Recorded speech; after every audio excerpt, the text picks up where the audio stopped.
Welcome to those of you watching on YouTube. This is Blowing Smoke with Twisted Rico. I'm your host, Steev Riccardo. If you want to hear this entire episode with intros, outros, and music, please go to Apple, Spotify, iHeartRadio, Amazon Music, etc. Please welcome back to the show for a return engagement, the second most famous person to come from Lowell, Massachusetts, Chris Porter. Oh, shucks. Thank you, Steve. Great to be with you. Great to see you, man. So Yeah. how's Seattle treating you? Doing okay. It's the winter time, so it's all kind of gloomy and cloudy and occasional rainy. That's the typical Seattle winter. But I travel an awful lot too, which I'm sure we'll get into. I spend a lot of time still in Massachusetts, probably around a quarter of the year. And I'm in the Bay Area a lot too. And then there's other travels and stuff. So while I am a Seattle resident still, uh, close to 6 months out of the year, I'm somewhere else. It's almost like I'm a band on tour. Do you like working regularly with any venues up there, or are you just working on festivals these I days? I do, but not in Seattle. I do booking management for a venue called Sweetwater Music Hall. I've been doing that for about 2 years. So I think I started shortly after our last conversation on your program. Sweetwater Music Hall has been around for over 50 years, although about 12 years in its current incarnation. It's in Mill Valley, California, so the whole Marin Yeah. area, just over the Golden Gate Bridge, Sausalito, Mill Valley's the next town, and a great community out there. It's a 300 capacity venue, standing room. We'll do 200 capacity if it's a seated thing. It had Bob Weir from the Grateful Dead had some ownership with it, along with some other movers and shakers in the Marin area. I mean, it was started as a small venue, maybe fit a little Uh-huh. over 100 people. And so it was a great place for Bay Area bands to play, but it also ended up being this hangout for guys in the Dead, guys in Hot Tuna, even Elvis Costello when he was in town. They used to like to do these impromptu jam things or last minute kind of secret shows. It's It was just cool. a really cool hang. Um, then after being around for many years, it closed. The people who oh, the some later owners owned it and they lost the lease. But a lot of people in the community who had some money to spare, you have a lot of people in the high tech world and business and et cetera, and music. A lot of old rock royalty lives there, like Bob Weir and Bonnie Raitt and people like that live in the area. So they wanted to bring it back. So after a handful of years hiatus, it was reborn into its current incarnation. And I have the festival that I worked on for many years, Bumbershoot. I had an old colleague of mine who we stayed in touch, and anyway, she became the general manager of the venue, and this was after Once Ballroom, so I'm sure we were talking about that last Yeah. time. I was doing a venue in Somerville once, and that sadly was a COVID casualty. Lost the lease there, and that ended. So I didn't have a venue, and I wasn't really looking for that actually, Steve. I'm really more about festivals and special events. But my longtime friend and former colleague, her name's Maria, reached out to me about overseeing the booking for Sweetwater, and one thing led to another. Gave me an offer I couldn't refuse. And on top of the fact that it has some indirect and direct synergy with the festival that I program there, Hardly Strictly Bluegrass, which I've been doing since Yeah, 2018. yeah. So there's some little ties, indirect and direct ties with it. So I was like, I'll give it a try, and that was a little over 2 years ago, and I'm very glad I did it. Great people, great venue, very well respected venue in the Bay Area and around the country. So it's been great to work with. Do you do like shows every night there? Almost, S- yeah. I mean, I don't book. I mean, sometimes we have some regular recurring things, certain little jam session nights, or we'll have, Mondays are typically closed. But yeah, other than that, yeah, it's full. It's a pretty full calendar. So there's a lot of traffic going through there. I do have to be aggressive at times to reach out to try to get things I want, but so many acts play there. I feel like I'm Yeah. just doing air traffic control. Okay, I can fit you on this date and that, and work out the times because it's a lot of ways I'm just sort of answering the phone or the email in most cases, and trying to fit people in. Do you head down to the Bay Area a lot? A lot, yeah. Probably typically every other month for a handful of days. Sometimes it might stretch a little later. That's what's great is I'm not, in our remote world that we're in, this being a perfect example, we can do this program and not be in the same room. Same thing with so much of our work, and I'm able to. I'm not required to live in the Bay Area. I just go down a lot, keep an eye on what's going on. Yeah. For myself, it's important for me to connect with my colleagues. But excuse me. But yeah, it's I just kind of go do check-ins there. I don't have a home there. I mean, as far as my favorite cities go in America, you get to visit three of them. You live in one and you get to visit two of my other favorites on a regular basis. So that's pretty cool, I think. I know Yeah. we ran into each other at the Justine Koval show. I saw you there. That was the first time I'd seen you in a while, probably. Um, you probably had to come in town to head up to Lowell, have some meetings or Yeah, something. I mean, the timing worked out well. I mean, when Justine passed, and I was, shocked and saddened as so Yeah, much of the community was, and and I was thinking to myself, gee, I hope timing, if there's some memorial, there's some gathering, something, I hope I can be there. And it just worked out perfectly. Literally, it was scheduled on the day. I'd already had my flight booked to arrive. I arrived that afternoon. So that was the I first remember. thing I did almost. Yeah. So yeah, I'm probably give or take there about every other month as well. Although I have a home in Lowell, as you alluded to, so I spend a lot of time there. I have a lady friend in the Boston area. I have my festival, which we'll talk about in Lowell, and even another project. So and friends and other family too. I have family who lives in Central Mass. So lots of reasons to bring me to Massachusetts. So my two homes technically are Seattle and Lowell. It's pretty good life, if you ask me. I mean, that's Oh, the it best is. I'm best very of two blessed, very worlds. grateful. Absolutely. Yeah, I love the West Coast and the East Coast. Everything in between, it's okay. You know what I wanted Yeah. to ask you that I don't think I talked to you about last time? Well, we might have, but um, can you give my listeners like a history of the Town and City Festival, like when it started? Like, what was the first one, and how did you get that whole thing rolling? Sure, it was in 2018 was the first year. So this is amazing. We'll be celebrating our fifth one this coming April 26th and 27th. And and I didn't even know if I was going to get through one, Steve. In fact, I barely did because I did way too much myself and made myself sick almost over it. Luckily, I have a lot more help now. But the roots of it really, so 2018 was the first year, but the roots of it, I'd say, first conversation about it was back in 2015. So I had just finished up my 18 years of programming the Bumbershoot Festival in Seattle, Right. and I wasn't sure what I was going to be doing. And I'm back, and I'd still come back to it. My mom was still alive then. I'd go back home, visit her, and all. And a guy who was a city councilor at the time, he ended up being shortly after mayor, a guy named Bill Samaras.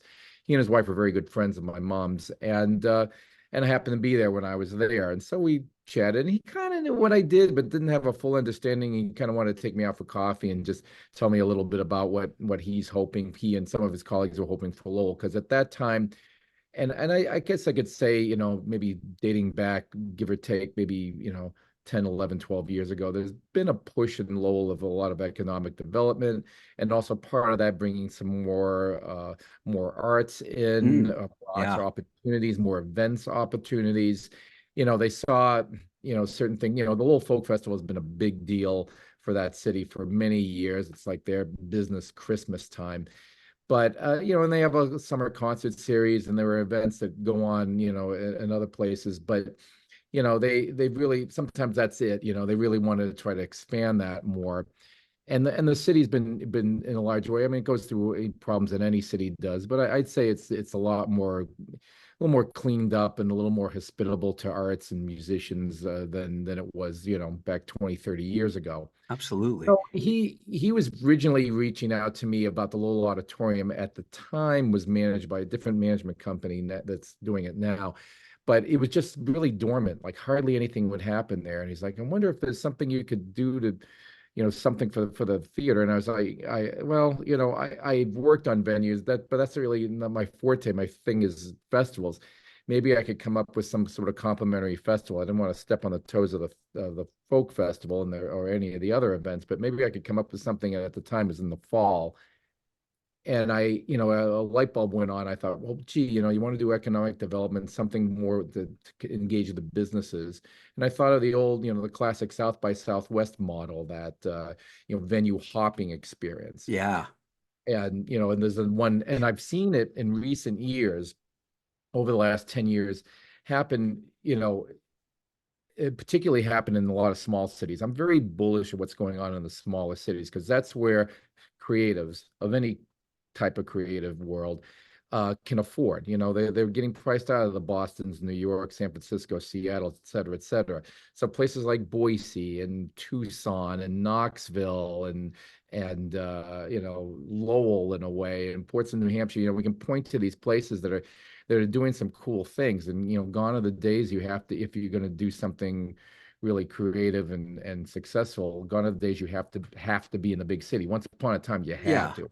Right. Now, not really. So I thought, there's a festival in Boise called Treefort Music Fest that I've been to a couple of times, or one in Reykjavik, Iceland. It's called Iceland Airwaves. I went to a number of times, and they're a little more akin to what, because South by Southwest is very much about sponsors. It's very much about business and industry. These other ones were really all about the music. So I thought I'd take that template and apply it to Lowell, because I found it's all very walkable.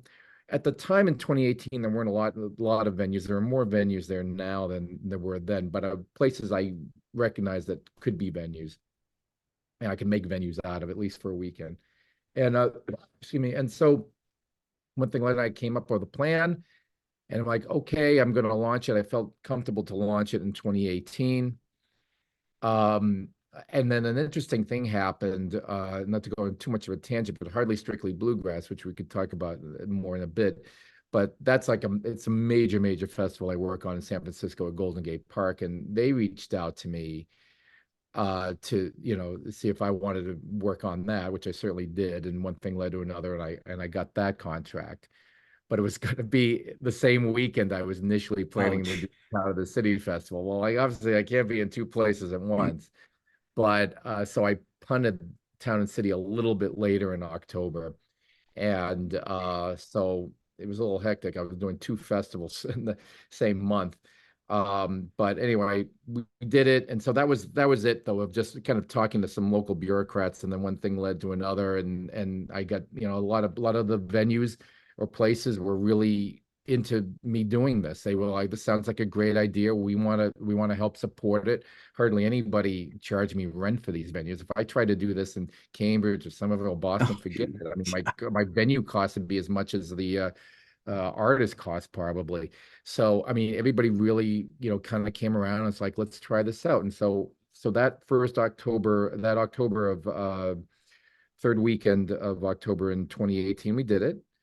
Uh, I'd like to say it's an investment, doesn't lose money, because I was looking at this long term, and it takes 3-4 years before a festival at least can turn around to break even, if you're successful. So I knew that I'd have to kind of sink some money, and we didn't have a lot of sponsorship, because a lot of sponsors are like, "This is a new thing. How do I know people are going to be at it?" It's tough. It's tough to get that going. But I found that it could work. It worked. I got people interested. I was like, okay, I see some hope for this to grow. If I'll try it in 2019, and if I see growth, I'll do it again. And then in 2019 was October of that year, and we did see growth and less of a loss. And I'm like, okay, maybe I'm onto something here. All right, we'll just keep going for 2020. Of course, 2020 didn't happen because of the pandemic. And I was planning on October 2021, but then I don't know, that summer before, we were dealing with whatever variant, Delta variant, whatever it was, and obviously all ticket sales ground to a halt. I had a number of acts that were touring, weren't sure if they were even going to be on the road at all. And I'm Yeah. like, this is gonna, even if I did, I could have done it, but it was gonna suck, frankly. So I was like, okay, I'm just gonna roll the dice and punt this to the following April, for a number of reasons. One, my colleagues and I were sometimes talking amongst ourselves, thinking, are we doing this on the right week? Should we maybe be doing this a little earlier? Should this be spring? Well, I was like, okay, well, here's our big chance at the experiment here and try to do this in springtime. So we did. It was so in 2022 of April, that was the return of it. And it was by far our best one. Best attended, best media exposure, best sponsorship. Like I think there were a number of things. It was kind of a cathartic thing because it was getting out of the worst of the pandemic. And so people were really raring to go out, even though this is indoor stuff. It's still people were really longing for this. And then I think naturally every year, one could argue, everybody's kind of longing for something after maybe a very cold and snowy winter. Yeah. We are in April. Ah, let's go out and do stuff downtown or wherever, And so, because this last April we found we keep seeing some more growth, keep seeing we're like, hey, man, we're on to something here. And it's gotten to a point where, I know people, bands and attendees, come up to me. It's like, oh, I circle this on the calendar. I can't wait till next year. It's like it's become a thing in their head, an established thing, and which is wonderful. That warms my heart. That's what I wanted to do. I think 2022 and 2023, I finally saw my vision really come to fruition. And what I mean by that is, yeah, it worked the first 2 years, but there's always something missing or not. It wasn't quite how I wanted it to go. Because actually, besides the money aside, my nightmare is any band playing in some room to like 5 people. I want it all to at least feel Yeah. good. Doesn't have to be packed, doesn't have to be sold out, but just want it to feel good. And 2022, we had that. And it was definitely extension of that last year. So it's just like, and just recognizing enough people where they're like, oh, I know all about that. And or agencies and agents, they're pitching me stuff now. I don't have to sell this on them as much anymore. So and Lowell is an attractive place to a lot of people, and that wasn't always the case when I was growing up. Sometimes people had very negative views of Lowell for a variety of reasons, and now I hear from a lot of people because my another thing is that it's not just to have this festival be for the locals around Lowell. I want them to love it and come to it and feel an ownership of it. But I'm trying to get people from Boston to come on up, or New Hampshire, or different spots around New England, and we've had some success with that. So because I want people to come in and realize that there's more than just the Lowell Folk Festival or the old mill buildings or whatever, and come up and catch something pretty eclectic. And when I hear from some people, I had some people I didn't know, friends of friends, and came up to me and it's like, well, this is like a little mini South by Southwest. Wow, I didn't know Lowell was so cool in the evening. This is on Market Street. We have a number of venues on that street. That's really arguably kind of the hub of music and a lot of the Yeah. visual.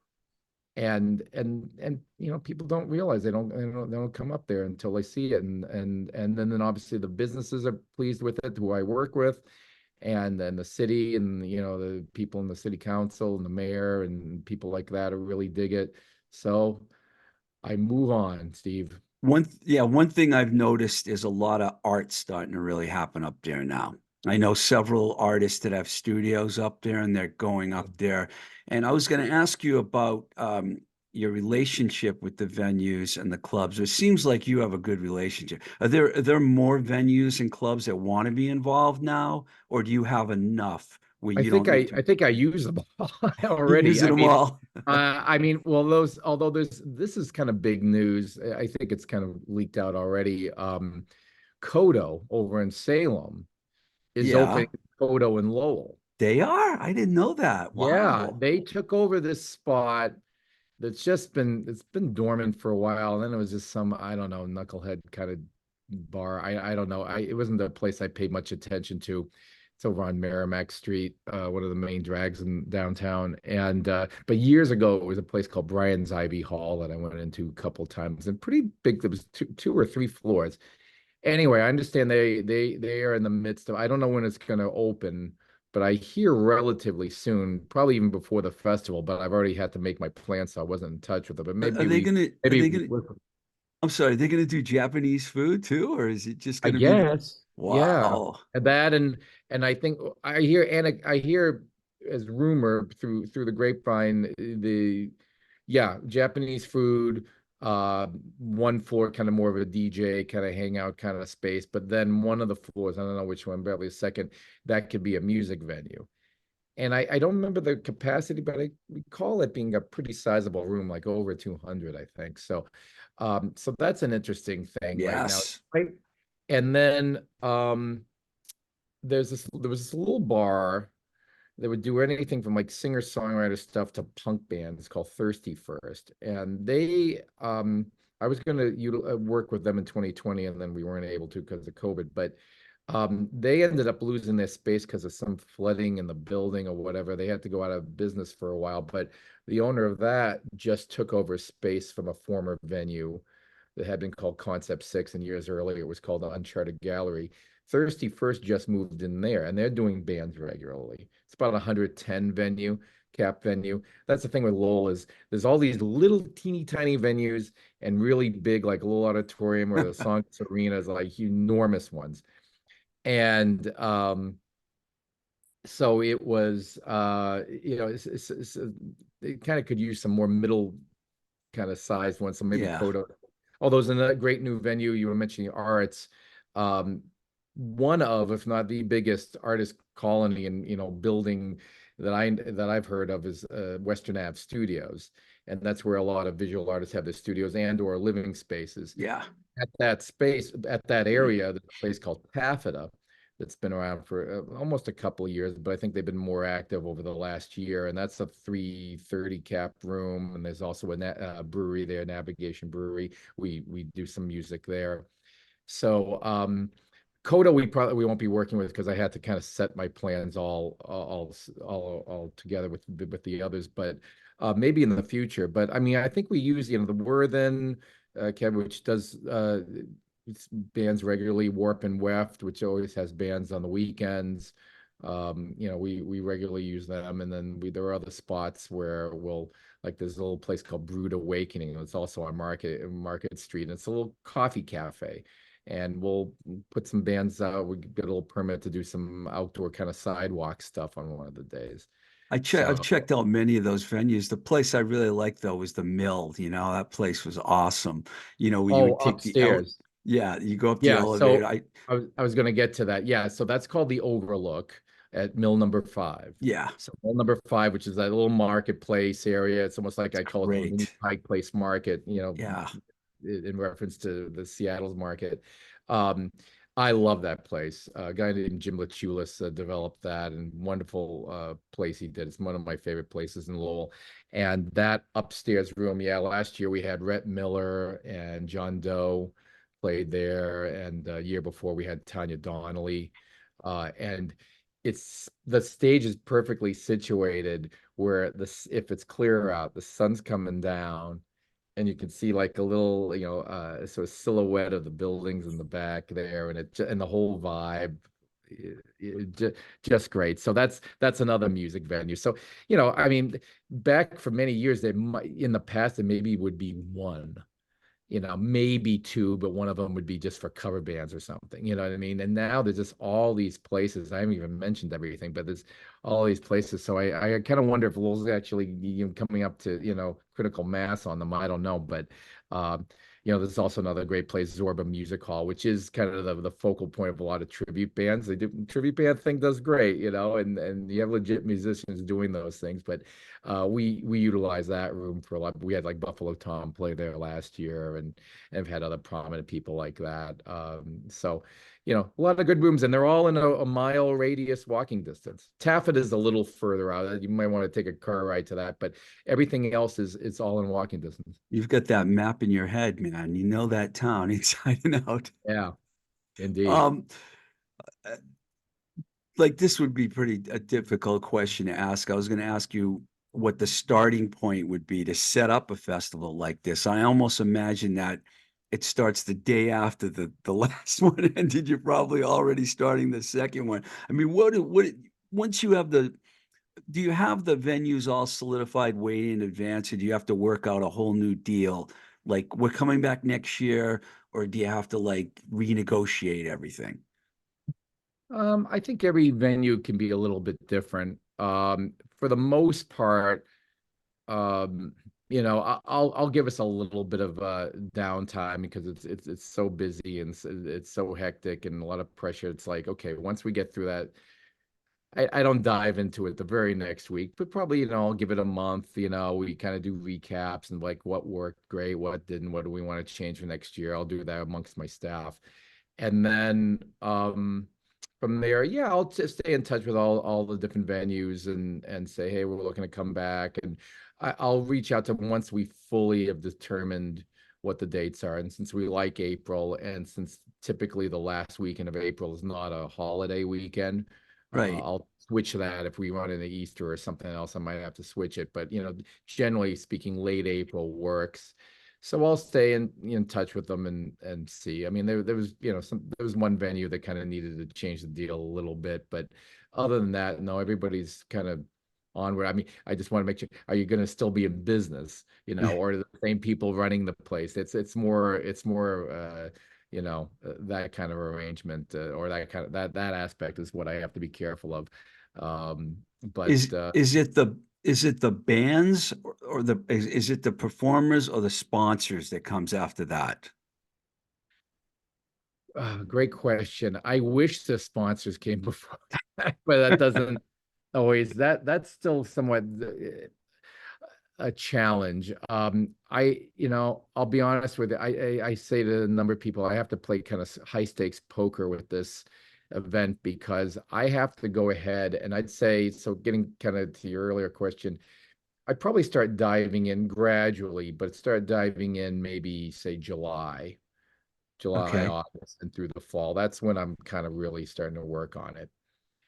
But that might be before I know what sort of grants or donations, because we produce this in conjunction with a couple of nonprofits, with the Greater Merrimack Valley Convention and Visitors Bureau, and then with the Jack Kerouac Foundation, which I'm a part of that organization. There's the That's most famous guy in Lowell that I was there is referring that. to. Speaking of, yeah, exactly. Going full circle here. Exactly. At Kerouac. So the foundation serves as sort of the nonprofit arm on that. So we're able to get grants That's and awesome. contributions and that sort of thing. But they're not on the same time frame of administration as like we are. So I might not find out what contributions I'm getting until January, but I have to go ahead and move forward with this anyway in full, faith that, we're going to get our backing. I mean, obviously this is a ticketed thing, and so that, plays into it, but we do need a certain percentage of backing in order to make this work. And then you asked about sponsors. Like I know some sponsors I can bank on every year, but some I don't know. Like Anheuser-Busch, was one, well, through Cisco Brewery, and they were for the last 2 years, but they're, for whatever reason, their goals or whatever, they dropped out. But I have a cannabis company that came in and There you is go. paying almost the same amount as what the beer company was doing. And now I'm waiting. I'm literally, here we are in late January. I'm still waiting on word from three others if they're gonna, pull a trigger on it or not in helping us and being involved. So I'm still trying to get some of that. And if we got a little bit more established, or if we were bigger, it would probably be a little easier. If I was using the little auditorium, which is close to 3,000 capacity, or we had some big outdoor aspect of it, that's attractive to sponsors. I'm dealing, as I touched on earlier, a lot of little venues. So you're Yeah. not going to reach out to as many people. The thing, if you're a liquor or a beer sponsor, they're attractive because maybe they're not in those bars, and I have a way of getting them into the bars. They like that. But other sponsors, it's tough. So you just have to kind of really hit up the community people, the people who have businesses in Lowell who want to see it succeed. So I have a number of people who will do that, a number of entities that will do that. But every year, try to get some new people involved, and so the overhead of the festival can kind of be taken care Yeah. of, so that the ticket sales we'll pay for other things and also put the festival in good financial standing so I can help grow this. Because I wanted this to start very organically and gradually. I didn't, you can blink and lose $1 million on a festival. I mean, people do it all the time. They just go way overly ambitious. And I'm like, I just want this to be very controlled and gradually grow. We've gradually grown the amount of venues we use, the amount of performers we have. But I don't want to, if I'm going to go way up, I got to make sure. So to your question, I got to make sure I got a sponsor ahead of time or some entity that can help defray some costs or put us in a more, more financially stable situation to make that leap into bigger venues or a bigger ambition level. See, I can tell, and I'm sure people out there can tell, it's not easy to do this because we haven't even talked about the performers yet. So now Yeah. you got to get the venues, you got the sponsors, the performers. You must have some bands or artists that come to you early on and say, we want to come back, or you want them back. Like Robin Hitchcock, this is not his first time. This is his second time. Yeah, he loved playing, and this time I'm going to. We haven't put this on the website, but but I'll for your show. It's fine to share this, but we'll probably announce this more in more of the venues, like where everybody's playing and the schedule. That comes out in mid-February. But Robin is going to be playing in a place called Christ Church United, in this beautiful, church. It just got renovated. They got a proper stage now. It's one that we've used in the past, but the last few years they went through all this renovation, so we couldn't. So I had them in Zorba Music Hall, and it was fine. It's kind of a cool, kitschy kind of play, mid-century kind of place, and he liked it. But it wasn't really the vision what I had meant for him to do. Because we had a late venue changes. But Robin liked Lowell. He liked, coming the whole vibe of it. I've known Robin for many years from other things I've done, so we have a friendship there that helps. But he and others, like, that came there for the first time and really dug, and it's like, hey, I do this again. So Robin's agent, actually, I wasn't necessarily thinking of Robin bringing him back this soon, but he's going to be kind of out and about nearby, and I'm like, yeah, he wants to be sure. Yeah, he wants to come, and I will have him every year he wants. What the hell? It's a no-brainer. So Ryan Montblow is another one too. We had him, did real well a few years. He needed a solo thing. This will be with his band. We love to kind of fly the local regional flag. Even though Ryan's now a nationally known artist, but he's from the general area, I think, based in Vermont now, I think. But he's another one that's been part of it before in kind of a different way. And, sure, I'll bring people back, and then I've been, try to get some people for the first time too. I'm really, really excited. I mean, we also have a band coming all the way from Los Angeles, Dengue Fever, who are this sort of Cambodian psych indie rock band. Obviously, as you may know, and a lot of people do, there's one of the biggest Cambodian communities are in Lowell. And I've been thinking, how can I kind of bring a tie-in? Wow, I'm not good even sure if the move. Cambodian community really knows this band. They're probably more, indie rock, modern rock scene people probably know them more. But I just was like, I'd love to have, I had some a Cambodian poetry group perform one year at a spoken word program, but like some music or something, but something that's also contemporary. Because when people like, well, here we'll have Cambodian music, and it's something that's very sort of classically Cambodian. Nothing wrong with that. I love it. It's beautiful. And usually there's performance and dance, and there's a group in Lowell that performs that regularly. They're great. But I was thinking, how can I kind of tie something? Is there an act that could kind of tie in that, but tie into what we're doing the rest of the festival? And Dengue Fever, I booked a Bumbershoot years ago, and they were great. And they had a new album out, and I reached out to their agent. Any chance you could get them on the East Coast around then? And one thing led to another, and they're coming. So we've got Fantastic. that element as well. I didn't know about the Cambodian population up there in Lowell. That's Mm. Yeah, fascinating. there's a little Cambodia near there, not kind of on the outskirts of downtown, and some really good Cambodian food spots. And yeah, it's a big deal there. So yeah, this means to be, I mean, for this to be an eclectic festival, we got singer-songwriters, we've got some hip hop, we've got some rock, we've got, and I'd love to bring in a little more global music. We got a little bit of that, and I'd love to kind of grow that. We've also got some jazz.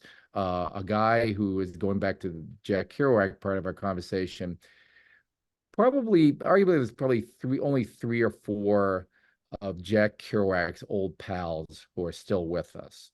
And one of them is going to be with us in April. His name's David Amram, well-known jazz artist, although very sort of eclectic jazz. He's played as a side guy with a lot of people, but he's made a lot of his own music. But he and Kerouac were quite close. Wow. And he comes to Lowell pretty frequently for Lowell. There's a small festival that happens in early October called Lowell Celebrates Kerouac. Yeah. And they'll do a lot of like kind of tours, and they'll have a few programs, and a lot of it's poetry, but they'll have some music. And David's kind of like an annual thing that they do.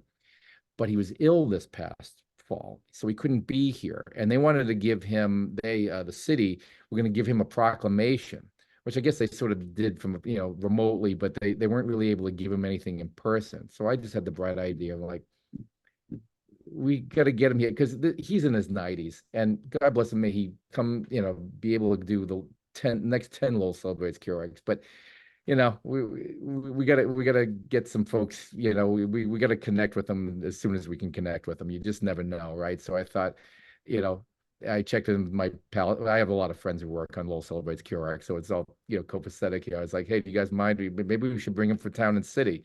So we are, and That's great. well, that means a Uh, lot. And so the mayor and other people give him a little proclamation at this performance. so we're talking about April 26th and 27th in Lowell, Right. the Town and City Festival. Can you go and buy tickets yet on the Yeah, website? you can get passes now. So we have a number of different tiers of how you can get admittance. The thing I always, trying to encourage people to do is get a day pass, preferably a 2-day pass or 1-day pass, because so much of this is about discovery and hopping around in different spots. So Friday and Saturday individual day passes and a 2-day pass, they are on sale now. If you go to the town and the cityfestival.com, there's a link on there. It's through eTix, and you can get them right now. Now, there are people, though, because this is such a new concept, this venue hopping thing and the wristband and all. It's kind of new. Back in 2018, I felt I should give people an option who just want to go to one show. We'll use Robin Hitchcock, for example, or Buffalo Tom. It was another example. Some people, I just want to go to that show. Okay, we'll give you an option. You won't get maybe as much bang for your buck that way, but you can there will be a limited amount of individual tickets for all of these shows. Mhm. So that'll go on sale. Tentative date is around February 15th, February 15th, 16th, somewhere around there, mid February. Those will go on. We're just still working on, because we also want to release a schedule.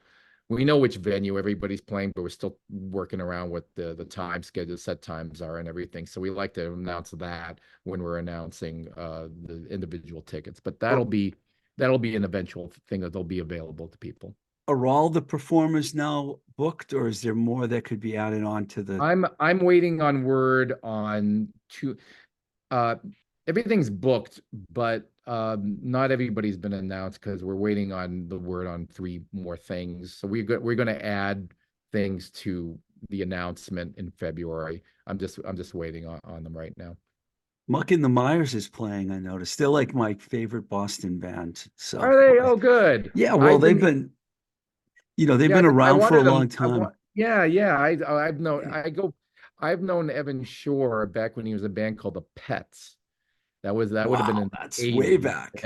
They had some singles out, and then later on he was going in the Voodoo Dolls, who I used to book at Bunratty's in the Middle East all the time. And yeah, he's been a longtime friend, and wife Linda too. So I like Muck and the Myers a bunch too, and we've been trying, because the timing or whatever, it hasn't worked out. So finally, I've had them in mind for a number of years to be at the fest, and so stars aligned. We all could be, work it out on this weekend. So I'm psyched to have them. Yeah, I'm not going to go over everyone in the list, but I saw Roger Miller's name on there too. So Yeah, from that's Mission impressive. Burma, Yeah. and he reached out to me. Wow. Which I appreciate. I would have thought about reaching out to him anyway, but yeah, he's doing, always has some interesting projects and stuff, and he was curious to play in. I'm sure, Roger, I'll make room for you. Let me figure something out. Cool. So it's the Town And And City the city. Festival.com. Got it. Right. One thing I want to ask you before you go, Chris, do you listen to a lot of music still? I imagine you do, and I was wondering what's on your radar these days as far as what you're listening to. Oh my gosh, do I listen to a lot? Well, here's the thing. Do I listen to a lot of music that I just want to keep playing? Like, obviously, I have to listen to a lot of music because the things that get pitched to me and I have to learn and all this, but it's like snippets and everything. Like, just if I want to just kick back and listen to something, I think that's Yeah. what your question is. Yeah. Well, I listen to a lot of old stuff to be honest with you, but for newer things, I adore a band from England. They're from Brighton, UK. They're called the Heavy Heavy, not to be confused with the band called The Heavy, who I actually like a lot too. But the Heavy Heavy, I had them at Hardly Strictly Bluegrass last year, and they also played at Sweetwater Music Hall. Amazing harmonies. I guess I would say they're sort of it kind of reminded me of like late 60s sort of sunshine pop kind of vibe, but then there's rock pop rock, but then there's a little bit of an Americana vibe to them too. Just really good players, great harmonies. I've been listening to them a lot. Um and who else do I listen to a lot? It kind of goes in phases where I'm just, what mood I'm in. Do you like have a turntable that you'll throw records on? Oh yeah, yeah, Yeah. sure. But a lot of that's like old stuff. Like the last time I threw out, it was just some old some old Rolling Stones records. I mean, I still love the classic rock and the more obscure classic rock, I guess you could say. But what else I've been listening to? Ty Segall, I dig a lot of psych rock stuff. Um, a guy named Kevin Morby, I dig a lot. Yeah, I'm kind of spacing. What was the other band I was listening? I have some friends who are in a band here in Seattle called Acid Tongue. I don't think they played in Boston a whole lot yet, but they have some new stuff. They actually put on a festival called Freak Out Fest, where I'm kind of on the advisory board of. It started off as a psych fest, but it's kind of grown as an eclectic thing, and it very much like the Town and the City Fest. It's this venue hopping thing, and I'm always finding like a lot of cool bands from that. But yeah, it's like rock stuff. Sometimes in the evening, I just like to listen to ambient music, kind of like more, like those old Brian Eno records. Oh, But can't go wrong with it, Eno. it's yeah, exactly. And there's all kinds of stuff. And I mean, even things that I book, not to be more of a, an advertisement for the town and the city, but Robin Hitchcock, I mean, I adore his music a lot, so that's why I'm extra, psyched to be able to present him. This band I have, Coral Moons, who are playing instead. I really like a lot of their music, and then also another band that's coming from afar named Ismay, Ismay. Hmm. Ismay is the vehicle for a woman named Avery Hellman, and new album just came out a couple of days ago. It's getting some great press already, and kind of a bit of a, I could say it's a sort of like a country Americana vibe, but a very sort of ethereal quality to it. Hard to articulate, but just some really lovely music. So I've been since that's new. It just came out a couple of days ago. I've been listening to the new album a bunch, and psyched to that tie to our conversation here. They'll be playing at the Town and the City Festival too. Yeah, your tastes are very diversified. I kind of They figured are. that, man. I didn't think you're going to say, "Oh, I listen to all one ton." No, that's not what you do, I Chris. go through phases sometimes, like, oh man, I'm just listening to a lot of, early 70s British. I'm just listening to old Thin Lizzy and Spooky Tooth all of a sudden, and then I'll go into some other phase of classical music, and then I'll go into something of country. It depends. It's just there's all a lot of great music, and I'm glad. Luckily, I have a very eclectic taste because so much of what I work on is eclectic. So I like to Yeah, keep it we that way. we picked the right career to get into the music business, Chris. Well, There's never we're having a enough. lot of fun. We're having a lot of fun, and I've been very blessed and great. Believe me, though, I'm very grateful that I've been able to make it. work on this. It was way more than a hobby. It really became my career and my life. And also I'll say I am in the music business. You're right, but really I'm in the people gathering business. I'm in bringing people together business. Yeah. They come in for music. I mean, I do some literary things and sports related things and some other stuff, but really music's what I know and what I think resonates with people in such a profound way that it touches me when I see a sea of people, looking at a stage, and that sea of people could be 300 people or 30,000 people, doesn't matter. Just seeing all those people and they're there for something that I helped put together.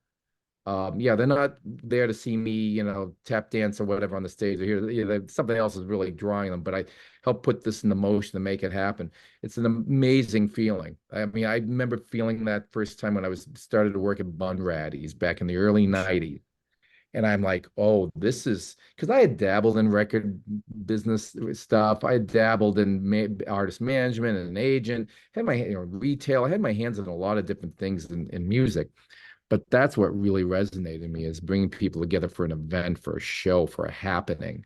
And then the festival thing is that on steroids, and when having people come up to me later and, for whatever festival, and oh, when I went to go see so and so, that meant so much to me. I started a band because I saw so and so at your festival, whatever the thing is, whatever.